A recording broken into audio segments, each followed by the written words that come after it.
YouTube நேயர்களுக்கு ஜெய் சீனிவாசன் குருஜி அன்பார்ந்த வணக்கங்கள். உங்க அனைவருக்கும் ஜெய் சீனிவாசன் டிவி தமிழ் சேனலுக்கு அன்புடன் வரவேற்கிறேன். குரு பிரம்மா குரு விஷ்ணு குரர் தேவோ மகேஸ்வரஹ குரு சாட்சாத் பரபிரம்மா தஸ்மை ஸ்ரீ குரவே நமஹ. ஜெய் சித்தி விநாயகா, ஜெய் சரபேஸ்வரா, ஜெய் மகாகாளி, ஜெய் மகாவதார் பாபா, ஜெய் காத்ரி லக்ஷ்மி நரசிம்மா, ஜெய் ஸ்ரீ கிருஷ்ணா, ஜெய் ஸ்ரீராம், ஜெய் ஸ்ரீராம், ஜெய் ஸ்ரீராம்.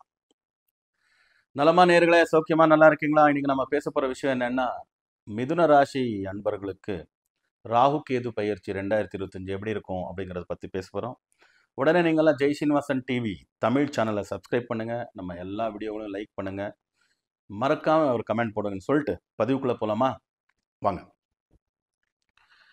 ஸோ மிதுன ராசிக்காரர்களுக்கு 9ஆம் இடத்துக்கு ராகு வந்திருக்காங்க. கும்பராசியில இப்போ இருக்காங்க. இன்னும் ஒரு 1.5 வருஷம் அங்க இருப்பாங்க. அதே போல சிம்ம ராசிக்கு கேது வந்திருக்கு. அங்க ஒரு 1.5 வருஷம் அங்க கேது இருப்பாங்க. ஸோ மீன ராசிக்கு 3ஆம் இடத்துக்கு கேது, சகோதர ஸ்தானம், பிரயத்ன ஸ்தானம்னு சொல்லுவாங்க அதை. அதே போல 9ஆம் இடத்தை வந்து அப்பாவுக்குரிய இடம், ஸோ தந்தையாருக்குரிய இடம், பாக்யஸ்தானம்னு சொல்லுவாங்க. ஸோ இந்த இடத்துல ராகு கேது சஞ்சாரம் மிதுன ராசிக்காரர்கள் எப்படி இருக்கும் அப்படின்னு பார்த்தோம்னா, மிதுன ராசிக்காரர்கள் நார்மலாகவே all types of attraction, all types of education, all types of general knowledge, all types of agriculture related, all types of businesses, intelligence, இது எல்லாத்துக்குமே காரகத்துவம் வைக்கக்கூடிய புதன் கிரகத்துடைய அதிபதி அவர் தான் மிதுன ராசிக்குரிய அதிபதி. ஸோ அதனால இந்த ஐடியாஸ் எல்லாம் மிதுன ராசியில் பிறந்திருக்கிறவங்களுக்கு நல்லாவே பிளட் அண்ட் ப்ரீடாக இருக்கும், பிளட்லேயே இருக்கும் அது. அப்படி இருக்கிறவங்களுக்கு 9ஆம் இடம்ன்றது பாக்யஸ்தானம், 3ஆம் இடம்ன்றது சகோதரஸ்தானம்னு சொன்னோம். அந்த இடத்துல கேது வரும்போது எப்படி இருக்கும் அப்படின்னு பார்த்தோம்னா, முதல்ல எஜுகேஷன். எஜுகேஷன் வந்து நார்மலாக ப்ரைவேட் செக்டரில் படிக்கிறவங்களுக்கு எல்லாருக்குமே நார்மல் ப்ராப்ளம் தான், அப்நார்மல் ப்ராப்ளம் இல்லை. கொஞ்சம் மாற்றங்கள் ஏற்படலாம். வேறு டிஸ்ட்ரிக்ட்டுக்கு போய் படிக்கக்கூடியது, வேறு ஸ்டேட்டு, வேறு கண்ட்ரி கூட போய் படிக்கக்கூடியது, நினச்ச மாதிரிலாம் நடக்கக்கூடிய வாய்ப்புகள் இருக்குது. ஆனால் கவர்மெண்ட் செக்டருடைய ஸ்காலர்ஷிப் வாங்கி government related, central government related syllabus எடுத்துக்கிட்டு படிச்சுக்கிட்டு இருப்பாங்க. அவங்கெல்லாம் கவர்மெண்ட் ஸ்பான்சர் ஸ்டூடெண்ட்ஸ் தான். மெரிட்டில் பாஸ் பண்ணி அந்த கவர்மெண்ட்டில் கொடுத்துருப்பாங்க, அவங்களுக்கு வசதியோட வித் ஹாஸ்டல் இதெல்லாம் கொடுத்துருப்பாங்க. அப்படி இருக்கிறவங்களுக்கு மட்டும்தான் கொஞ்சம் பிரச்சனை. ஏன்னா கவர்மெண்ட்ன்றது சூரியன், சூரியனுடைய ராசி தான் சிம்ம ராசி. அங்கே கேது வந்திருக்கிறதுனால ஏதாவது கொஞ்சம் இடைஞ்சல்கள், இடையூறுதல் உங்களுக்கு வரலாம். அதனால கவர்மெண்ட் ஸ்காலர்ஷிப்பு அதை எடுத்து படிக்கிறவங்க, ஸ்போர்ட்ஸ் ஆக்டிவிட்டியில் கூட கவர்மெண்ட் ஸ்கூல், கவர்மெண்ட் கோட்டாவில் சேர்ந்துருப்பாங்க அரசு சம்பந்தமாக, அவங்க கொஞ்சம் ஜாக்கிரதையாக இருக்கணும். இன்னும் நெக்ஸ்ட் ஒர்க்குன்னு போனோம்னா, கவர்மெண்ட் அரசு ஊழியர்களுக்கு மட்டும்தான் jawan to dewan, constable to commissioner, corporator to minister. So சின்ன உத்தியோகத்திலேருந்து பெரிய உத்தியோகத்தில் வரைக்கும் அரசு ஊழியர்களுக்கு மட்டும்தான் நிறைய பிரச்சனைகள் இருக்கும். அதனால ரொம்ப ஜாக்கிரதையாக இருங்க, ரொம்ப ஜாக்கிரதையாக இருங்க. சின்ன ஒரு டீவியேஷன் கூட செய்ய வேண்டாம். என்கொயரி, அலிகேஷன், நோட்டீசஸ் எல்லாமே வரக்கூடிய வாய்ப்புகள் இருக்குது.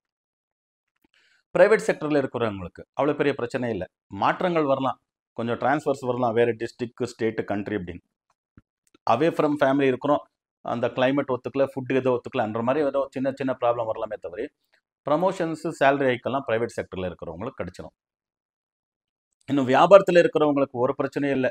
காய்கறி விற்கிறவங்கள இருந்து பிடிச்சி தங்கம் விற்கிற வரைக்கும் அருமையான ப்ராஃபிட் பார்ப்பாங்க. Share market, stock market, exports, imports, buying, selling, land, real estate, எல்லாம் பிஸ்னஸ் நல்ல ப்ராஃபிட்டாக தான் இருக்கும்.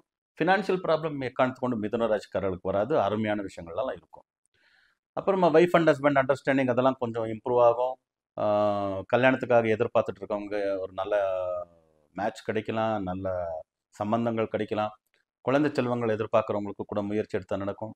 ஸோ இதெல்லாமே பாசிட்டிவாக தான் இருக்குது. இன்னும் கொஞ்சம் நெகட்டிவ் சைடுன்னு நம்ம வந்தோம்னா, அண்ணன் தம்பிகள் உறவு, தந்தையோட உறவுகள் கெடுறதுக்கு வாய்ப்புகள் அதிகமாக இருக்குது. அது எந்த அளவுக்கு கெடலாம் அப்படின்னா, அவங்களுக்கே ஏதாவது ஆயுஷ் ஆரோக்கியத்துக்கு ஏதாவது பெரிய ஆக்சிடென்ட் பண்ணிக்கிட்டாங்க, பிரச்சனை ஆயிடுச்சு அப்படிங்கிற மாதிரி வரலாம். ப்ராப்பர்ட்டி ரிலேட்டடில் ஈகோ வரலாம், ப்ராப்பர்ட்டி ரிலேட்டடில் லிட்டிகேஷன் வரலாம். அப்பாவுடன் அண்ணன் தம்பிங்களுடன் அது ப்ராப்பர்ட்டிக்காக வரலாம், ஏதோ பேச்சுவார்த்தைக்காக வரலாம், பிஸ்னஸ் ரிலேட்டட் வரலாம். இது வந்து மனஸ்தாபங்கள் ஏற்பட்டு அவங்களுக்கு ஆயுஷத்துக்கோ ஆரோக்கியத்துக்கோ தொந்தரவு கூட வரலாம். அதனால் அவங்களுடைய ஆரோக்கியம் இப்போ ஃபாதர் அப்படின்னா சீனியர் சிட்டிசன் ஏஜில் இருக்காங்கன்னா அவங்கள ரொம்ப கேர்ஃபுல்லாக பார்த்துக்கணும். அதே போல் அண்ணன் இருக்காங்க, அவங்களும் ஒரு 50-60 கடந்திருக்கிறாங்கன்னா அவங்களையும் பார்த்துக்கணும். இல்லைன்னா மேஜர் பிரச்சனைகள் அங்கே வந்து இந்த என்னென்ன பிஸ்னஸ் ரிலேட்டட் இதெல்லாம் நல்லா இருக்கும் அதெல்லாம் மறைஞ்சு போகிற அளவுக்கு இந்த சோகங்கள் வரலாம். ஸோ ஃபாதர்வுட் பிரதர்வுட் இந்த விஷயத்தில் வரலாம்.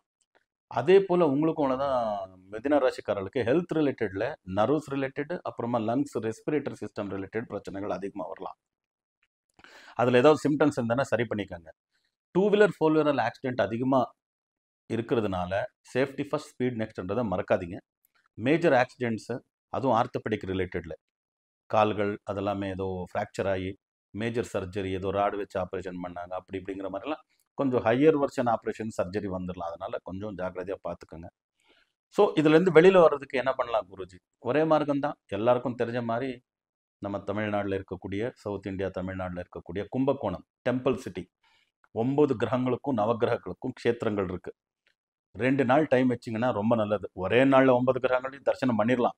ஆனால் 7 கிரகங்களை தரிசனம் பண்ணிட்டு இன்னும் 2 கிரகங்கள் பாக்கி வைங்க ஒரு நாளைக்கு. எதுக்குன்னா ராகு கேது பயிற்சின்றதுனால ராகு கேதுக்கு ஒரு சங்கல்பம் பண்ணி, இந்த ராகு கேது எதுவுமே நமக்கு கெடுதல் செய்யக்கூடாது அப்படின்னு ஒரு சங்கல்பம் பண்ணி அபிஷேகத்துக்கு கொடுத்தா, நீங்கள் ஒரு அபிஷேகத்துக்கு கொடுத்து ஒரு அர்ச்சனை கொடுத்துட்டிங்கன்னா கிட்டத்தட்ட ஒரு 1.5 மணி நேரம் 2 மணி நேரம் அந்த கோயிலில் இருக்கிற மாதிரி இருக்கும்.